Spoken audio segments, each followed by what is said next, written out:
Hello everybody. I have been meaning to do a video and I'm just not getting around to it. I've been busy since I've been getting so much better. I'm sorry, I just record on my phone and things are just popping up.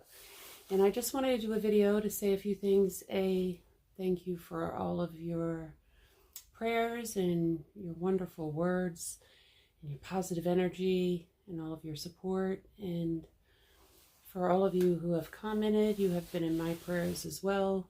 I mainly just want to get back to some of your questions, just doing a quick video, but also an update on me. Like, my specialist continues to tell me that I need to share my story because he's the same one who originally diagnosed me, and my diagnosis was make your funeral arrangements. That's how I was told that I had end-stage cirrhosis, and I should not have been told that, because I went on hospice care, and, you know, we all know it's their job to help you die. And something just came over me one day, and I said, no, I'm not going out like this, and got off hospice care, got off all the medications that they had me on, and I began to heal. So don't ever listen to anyone tell you it's over. Anyhow, so my specialist has also said, again, you have got to share your story. And if you've seen the other videos, you know that I have alcoholic cirrhosis, which a couple of you have asked me to talk about alcoholism, and that should be a long video in and of itself. Of course, I can only speak from my own experience. I'm no kind of expert as far as what it is and diagnosing it and defining it and that sort of thing, just my own experience. Anyhow, so I had my endoscopy done. Right before that, I had, the scan done of my liver. And they're really bad about getting back to you with results. At least my doctors are, my specialist. And if it's fine, they don't kind of get back to you. So when I went to get my endoscopy, he said, I looked at it and it was fine. And when they actually took mine, the people reading it are not supposed to tell you anything, as we all know, but she actually said to me, oh, well, it's decreased in size. It's not swollen.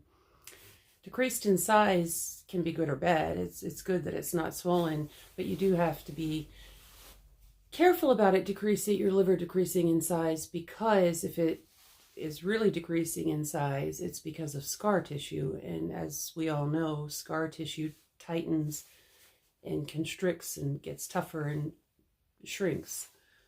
So that's not good. But that doesn't seem to be the case with my liver. So he went ahead and did the endoscopy, and the results were awesome. Previously I had really bad varices in my esophagus and in my upper GI tract, which somebody on here was asking about. I believe you said your father had to get the bands, and that the doctors told him, made out, I think you said they made out like it was definitely urgent or necessary. It is. If in fact he did need them, one of the biggest risk of death with cirrhosis is internal bleeding with those varices. So if those varices had too much pressure on them, what happens is the blood flow going into the liver, it filters everything in our body. When, for whatever reason, when it is not flowing there correctly, in our case, cirrhosis with, scar tissue and with the portal, whatever it is, it's not flowing properly. So there's a backup, and that backup of blood goes into all upwards through our GI tract and our esophagus, and all those little vessels are just filled like balloons, and they burst when they're too tight. And when those burst, and you bleed, and with cirrhosis, your blood does not congeal like everybody else's, and so you bleed to death fairly quickly and need an emergency blood transfusion. Anyhow, that's one of the biggest risks for death with cirrhosis is bleeding to death. And I've never had the bands or the tipping done. I believe tipping is the process where they can actually go in and singe certain areas and redirect the blood flow. And I have talked to others if you go on Facebook and type in cirrhosis or liver disease, there are numerous support groups, which I've talked about that before. It's very helpful. I feel like you learn a lot more in those groups than you do with doctors. A lot of times from what I'm hearing from my own experience and from what I hear from other people, they get this diagnosis and it's a doomsday sentence, basically, and they don't really tell you anything about it, except for you're done. And that's awful. And it seems to me from talking to others, that's exactly how they're treated by doctors too. So those groups are a good source of information. But at the same time, as much as I hate to say it, we all know that there are just haters in the world, and every group of people, you can't let some of these people get you down, because I almost feel like any other group, within those groups, there are haters. Like if you're doing better, I don't know what it is, but it's a negative reaction almost. And some people, I think, get stuck in socializing about the illness and being a victim of the illness, and that don't get caught up in all that. But you can ask questions, and typically they're very, very willing to answer to the best of their ability or from their experience. Anyhow, from what I've heard, those who have had the bands, usually that's very successful. And if not, they can do the other procedure. As a matter of fact, not my specialist, not my GI doctor, but my general doctor, because I have to continuously see him too. Of course, they renew prescriptions, which I'm only on blood pressure medicine now. Anyway, his nurse, her husband has cirrhosis, and they did not know why he developed it. I believe somebody, which I want to get to, also made the comment, I made one bad choice, and you had I believe, an addiction to, I looked it up, and it seems like it was some kind of congestion medicine or something. But then your response was, and now I might die, or because of a bad choice. Don't think that way. It's really important you don't think that way. It's really important that you stop that behavior.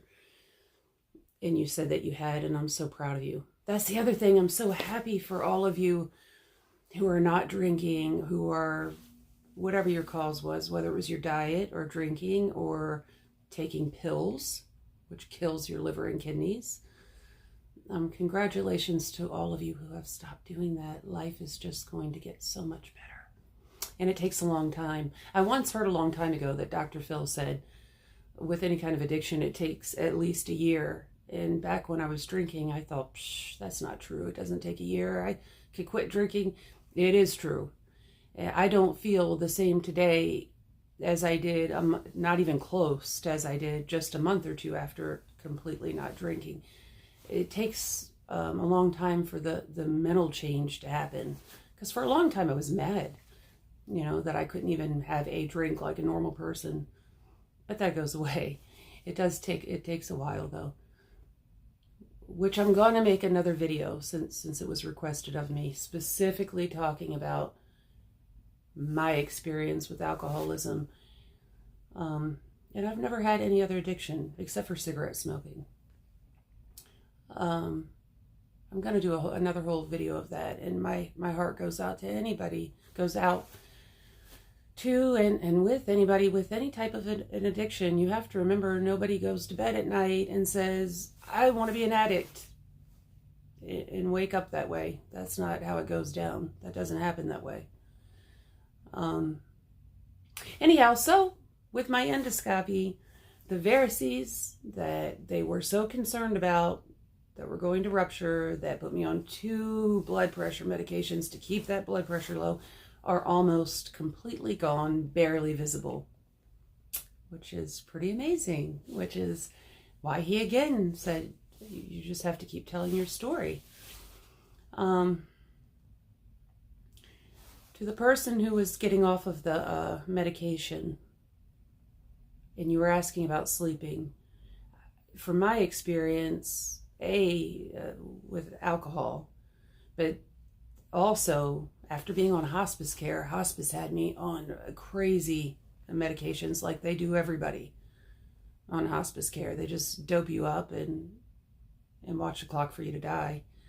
When I did eventually sit up and say, I'm not doing this and go to the hospital, you're instantly cut off of hospice care because you can't do anything life-saving and remain on hospice care. So all the doctors did was just take me off everything hospice had on. And I've never, and I'm not judging, my heart goes out to anybody with a pain medication addiction, because I was never one to take pain medications. But after being cut off from what hospice had me on, that was truly a hellish, painful, all over pain. I felt it in my veins. I felt it in my bones. It's a horrific withdrawal. And it was tough. And I laid on the floor writhing in pain, coming off of the medications they had me on for weeks. I felt like it lasted. It was horrible. Plus my body hurt anyway because I was so disgustingly thin and malnourished, which at the time the doctor told me my being so underweight and malnourished was pretty much like as deadly as the cirrhosis, the end stage 4 cirrhosis. So if you or your loved one or your friend is at that point, you've got to eat little bits at a time. Anything you can slowly build up, slowly put weight back on. High calorie, walnuts are really good. Spoonfuls of peanut butter. At that point when you're that underweight and that malnourished, first of all, you need to be in the hospital. It took them quite a while through IVs to get everything right, the vitamins, the minerals right. My heart was not beating correctly. I don't have any history of heart trouble. But because of not having the right vitamins and minerals in my body, they had to get that right. It took them quite a while. Also, I was so deficient of calcium that it took a long time. My body just absorbed it right up. And I was still deficient, and they kept having to pump it in. Let's see. Whoever is watching this, whatever stage of this you are in, whether you have been told you're gone, don't believe that, or if you've been told, you have stage 1 or you have fatty liver, you have to stop. You got to figure out the source. Oh, wait a minute. I have so many things to talk about. My general doctor, his nurse, her husband, was diagnosed, and at one point he had end stage cirrhosis, and we live in South Carolina, and so the center that you go to for the liver transplant process is in Charleston, and he was at that point for transplant. But once they went through that couple week long process where they're doing all the testing and all of that for transplant, his MELD scores dropped. It is just a miracle. And to this day, he still takes milk thistle and I believe dandelion root, but he definitely, she was telling me, they swear by the milk thistle. Now, my specialist is strictly by the book. Wait a minute.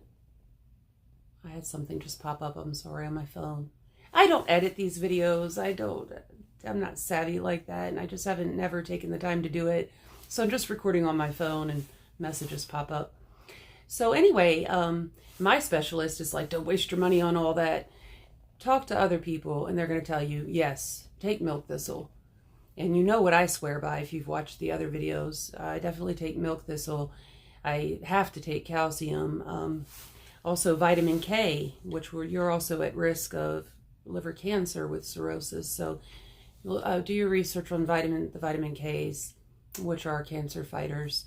I feel like, always check with your doctor. I'm not a doctor and I can't tell you what to do or what's safe or not, but I feel like you should be taking vitamin K. And I definitely think glutathione. I know it's backwards on there. This particular company, Cardiovascular Research Ltd, you can order it off Amazon. This is reduced glutathione powder.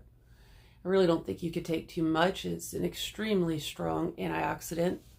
It works wonders. Look it up. Look at the research with glutathione, many different things. Specifically do a search on glutathione and liver disease and cirrhosis, and you'll see what I'm talking about. Also, this is something called SAMe, which is something made in the liver, and it also produces and allows the body to use glutathione. But when you have liver disease, You don't make these things like you're supposed to. Again, you could order it off of Amazon. It looks like capital SAM and then a little E. Google that. You know, I encourage everybody to constantly research, always. Someone asked me on here, what medication can you take to cure cirrhosis? At this time, if you do a Google search, and doctors would tell you there is no cure. The only cure is a transplant. At the same time, I was diagnosed with end-stage liver disease, and now that was in 2018. I was told, I don't know if you have a few weeks or months. My MELD score was 38. The last time I went to the doctor, he said, you don't need to be scored on a MELD score anymore. It's pretty amazing. Oh my gosh, I have to backtrack again. Back to the nurse's husband. So he takes milk thistle. I was thinking about the different causes of cirrhosis. They did not know why he had it. And they're suspecting that it was because he always had such bad migraines and I think some arthritis and basically lived on painkillers. So many people have no idea how horrible Tylenol is for your liver. Pain pills of any kind. If you have liver disease, you should not be taking any medication that your doctor is not giving you. Nothing, no Tylenol. Yeah, ibuprofen, I think, is mainly processed through the kidneys, but you really should not. You're just going to have to tough it out. Drink water. Do relaxation exercises. Meditate. Pray. Exercise. I'm a firm believer in exercising. And if you are at this point and you're laying in the bed, do anything you can. Pull your knees up. Have your family member stretch your legs or hold your hands while you push. Slowly you're going to improve. I don't care what anyone's telling you right now. I really, really believe in prayer. I really believe in positive mental attitude. I really believe, and I've learned how true it is. What people have always said, you are what you eat. What you put in your body is what your body has to function on. And it's either going to hurt you or help you. You shouldn't be eating any processed foods. You should go online and search liver healthy diet, and it will come up for you. Plenty of resources to let you know what you should be eating and how much. And you should review that with your doctor, of course. Oh, back to asking about, is there a medication? I do my own research. I go the glutathione, the SAMe, vitamin C with flavonoids. I do red light therapy. If some of you want to try that, you can afford it. You can possibly go to Planet Fitness has the red light. I don't know how much they keep up with switching out their bulbs, but I believe in red light therapy. Look it up. I also use the ultrasound machine sometimes. You have to be careful when you're doing stuff yourself, how much is good and how much is too much. But for example, with the light, if you're going to the one at the gym, they're obviously it's going to be safe to use that one because they're not going to be legally responsible otherwise. So, but doing my own research, I contacted the person who is in charge of a medication, which the private name for that medication will be X-Fibra. And it was actually being funded by NIH. And it's not available.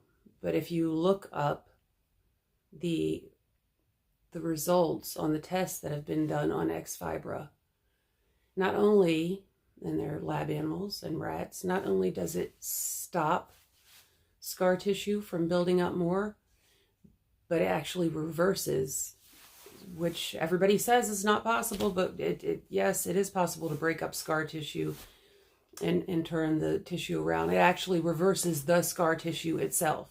So it stops more scar tissue from forming and breaks down and reverses the actual scar tissue. You certainly don't have to believe me. I always tell people to look it up for yourself. But the main thing is stopping the cause. Whether a lot of people don't, there's many different causes for cirrhosis. There's the crypto, they don't know why. Iron, too much copper, fatty liver, which is very often just caused by a poor diet, too much sugar. You should not be, and I'm guilty of this. Ever since I don't drink, I didn't even used to like sweets. Ever since I don't drink, all of a sudden I like sweets, and I'm guessing that's because alcohol metabolizes as a sugar. That, and I'm in classes now, so not only am I alive, but I'm taking classes, aesthetics classes, and enjoying myself. And oh God, I still sometimes lose my train of thought. If you are suffering from the encephalopathy, I'm sure you're taking the lactulose, which nobody likes to take. We all know what that does, but you should also be taking this, Xifaxan. And it's very expensive. It's like $2,000 a month. But if your insurance won't pay for it, you, depending on your diagnosis and your level of your stage of cirrhosis, this company will pay for it. You have to get your doctor to authorize that you need it, and you will actually get it for free or at a very reduced price. Definitely not the $2,000 a month. But this, along with the lactulose, will work wonders for your encephalopathy. So diet can cause cirrhosis, medication. Here I am jumping around again, back to the person who has damaged their liver with the pills. I forget what you said you were. I did look it up. Like I said, it seemed like it was for congestion. You're having a hard time sleeping. Try self-relaxation. Do not take any sleeping medications because, again, you're not supposed to be taking any kind of medications that you don't have to have. Don't do that to your liver. You could try magnesium. Magnesium helps people sleep, and it's natural. You could try watching ASMR videos if you're not familiar with them. Let's see. Alcoholism. How much was I drinking? Somebody asked. Well, throughout my adult life, I think I started drinking when my kids were small and I was a single mother. But that was not excessive. That is not what caused me to eventually get cirrhosis. But I think I started doing that because I was divorced, and, you know, after the kids went to bed, I was alone, I didn't date, you know, and I would have drinks by myself and talk on the phone or play on the internet. That was like what I did, and that's my socializing, I guess you could say. But really, I've been married twice. My first marriage I was married, we were, I was 21, and he was the father of my 2 children. He died unexpectedly a few years back. We were not together. We were married long enough. We stayed friends, but we were married basically long enough that we had our 2 wonderful, beautiful, precious children, the best things of my life, who also helped save my life very much. Support system is so important. And my goodness, my children did any and everything possible and were right there with me and absolutely would not accept the diagnosis that I was given. Thank God for them. If you do not have a support system, you need to get one, even if it starts out with just a group online. You just need to talk, and you need encouragement, and you need positive thoughts always. You know, it's a known fact that stress and negativity causes organ damage. It causes stress on the heart. It's bad for you. Likewise, positive energy and positive thoughts and prayers, or whatever the case may be for you, I feel like it boosts the system. It causes healing. It's extremely important. So anyway, I stayed single for a long time. And then, for whatever reason, many, many, many years later, I had been a single mom. I suddenly made a terrible decision and married somebody, and it was not good. And he dragged out the divorce, and he did not give me my money, and so I moved in with somebody who enabled me, and I drank and didn't eat for like a year, and cirrhosis is tricky. Oftentimes the symptoms don't really bother you enough to really notice until it's end stage. And so my abdomen swelled, and I had to have all that fluid tapped. I had all that fluid build up around all my organs inside my abdominal cavity, which was very painful for me. Some people say it's not that painful, but I guess because I was so bone thin, to have that just stretch out suddenly within a matter of a couple of days, it was horrible. It's definitely tough. If you're suffering with this right now, it's not easy. But I believe that if you stop the cause, don't do the drinking, don't do the pain pills, if you have a support system, if you don't eat the sugar, if you eat the right diet, if you keep your system clear, if you keep your mind and your spirit clear, I believe that you will get well. I really do. And don't let anyone else tell you otherwise. Just keep that in your head and in your mind and your spirit. But for that year, I was down and out and I was enabled. I did not eat and I drank. And you said how much? Let's see, a bottle of bourbon that big, whatever, was nothing to me within a day and a half. Nothing at all. I occasionally sip water, or maybe ate a couple of crackers or something during the week. And before I knew it, oddly, I was rarely ever drunk. It was just that it had to be in my system, or else my heart would race and my hands would shake. When I fell asleep, I'd wake up in like an hour and a half and have to take a sip of bourbon. Well, for me, bourbon. And some kind of alcohol. And I would immediately feel my heart start to calm back down and my hands would stop shaking.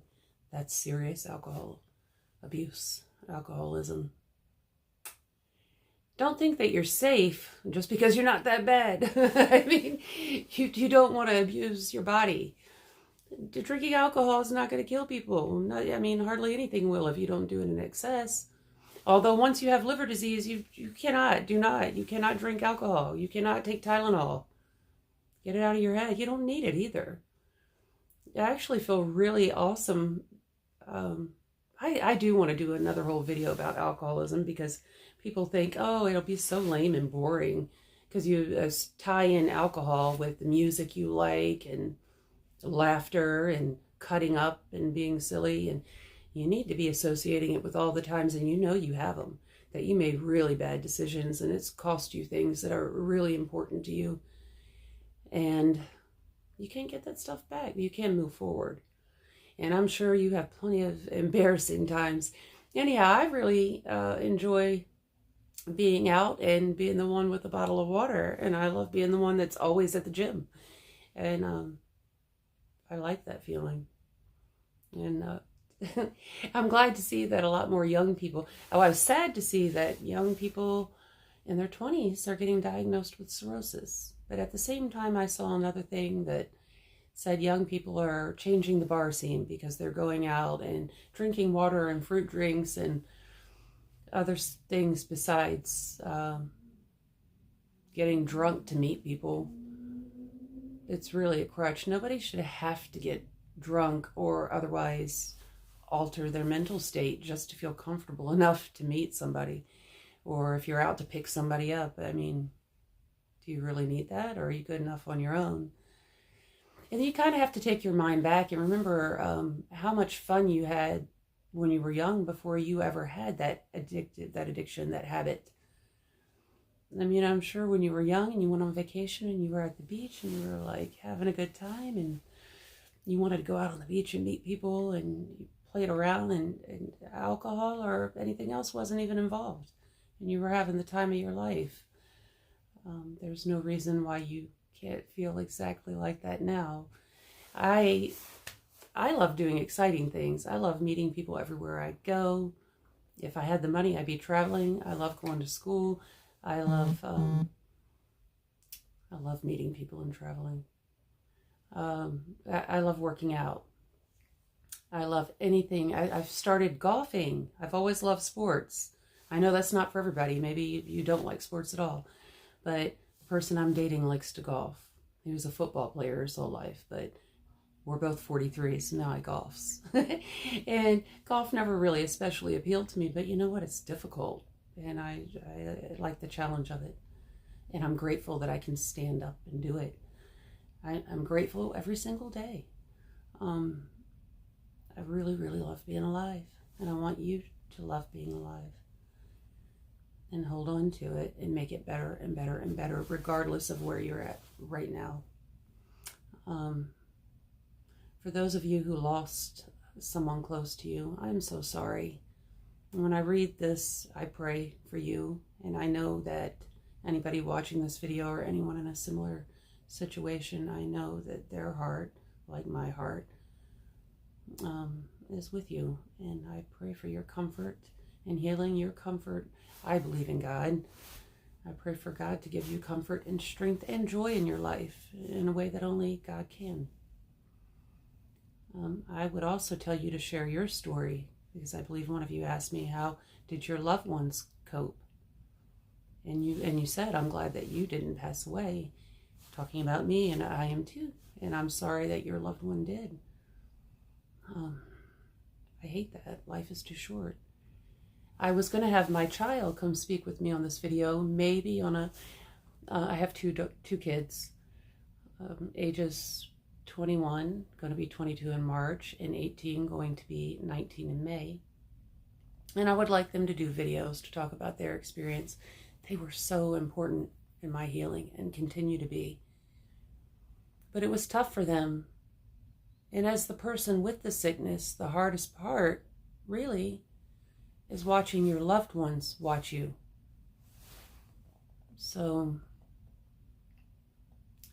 I'm not a grief counselor, but I do need to do a video with my mother, maybe my aunt.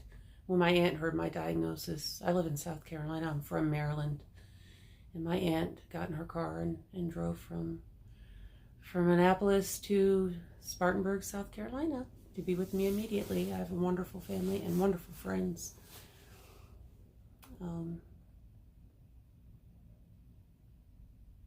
If you all read through the comments, and you do need, if you don't have a family or a close family or any close friends, maybe you could put up in the comments, some of you could start getting together or sharing emails or video chats.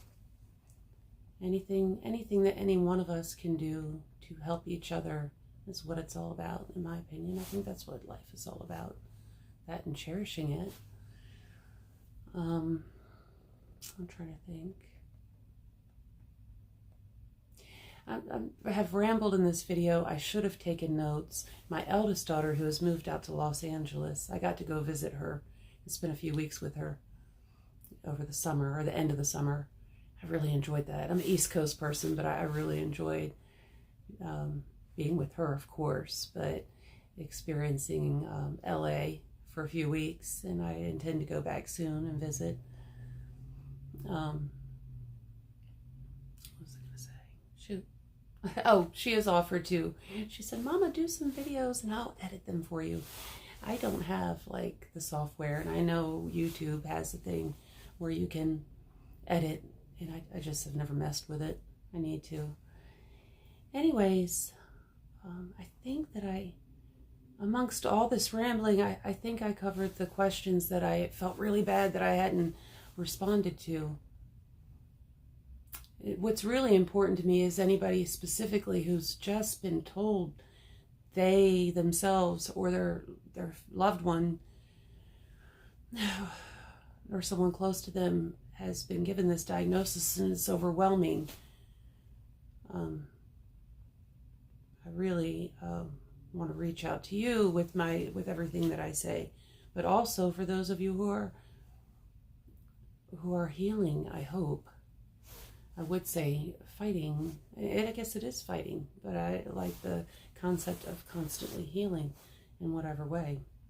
Oh, my hair's in a ponytail. I went and got it done, and they fried my hair. So I've been not washing it and just pulling it back in a ponytail to get it healthier, like the rest of me. I'm just thinking right now that I'm just sending you all love and healing, positive energy, and I pray that God is with each and every one of you watching this, and I look forward to next time, and when I see more questions, I will do my best to respond. I'm sorry it took so long. All right. Peace.